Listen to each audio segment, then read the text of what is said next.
Your life is beautiful. You just don't see it. You're so focused on another man's garden that you can't see how green yours is, or you can't even water yours.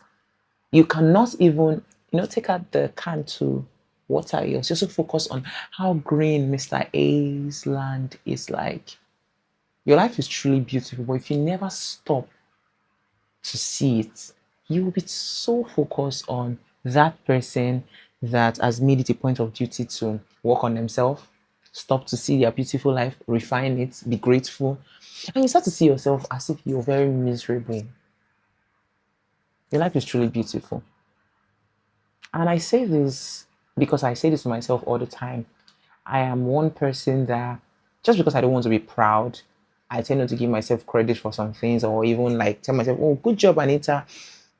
And it got to a point in my life where I didn't see anything beautiful or good in my life because I felt like I needed to constantly keep on working just because you want to be in that state of humility. No, you don't need to what you've done. And not only did it cheat me from living like the life I truly wanted to live, it also made me feel worthless or feel like I had to tie my worth to my productivity. So if I wasn't doing anything productive, nah, I wasn't good. And I would have to start looking at people. I'm like, is this person not working? Is this person not working? But then I don't see when that person is resting. I don't see when that person is refilling their cup. And one thing I know is it's the principle of flow. You give and you receive. You're not just meant to give, be productive. Even Jesus Christ took out time to rest. So when last did you actually saw the things you've done and actually give yourself credit and say, oh yeah, this is awesome without guilt tripping your I won't call it guilt tripping, without fixating on somebody else's field. So I'm gonna say this. When was the last time you looked at yourself and like, wow, I've come such a long way? I think when you count your blessings, when you see how far you've come, it stops you from fixating on other people's achievement. And you find out that you've done so much. You've done so much. And this shouldn't make you proud, but it should show you how much you can actually still achieve. And it should actually help you understand that life is not just about the things we do, it is about who we are when we are doing nothing.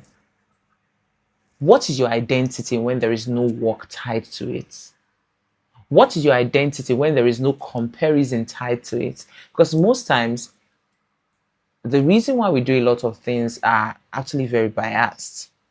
You know, you might take on a very awesome project just because you don't want somebody else to think you're not doing anything with your life. And quite frankly, that might not even be what you're meant to be doing in that season. Maybe that season might just be the season for you to rest because you want to keep up to the, you want people to know that you're doing something. You want them to know that me, I'm not just lazy. You waste your time of rest to do a fruitless job that wasn't even the blueprint of your destiny. I know no knowledge is wasted, but your life will become more beautiful when you stop fixating on other people's life. When you stop looking at people's life and start to look at yours. Yeah, your life will become more beautiful when you stop fixating on other people's life and stop for a moment to be grateful, to water your field. Yes. So life is not meant to be hard, though. Life is not meant to be hard. Life is not meant to be hard. Just understand how this principle works and don't beat yourself too much. Appreciate the mountain you're standing on. Don't tie your worth to your work. And understand that you don't have to prove anything to anybody. You don't. No, you don't.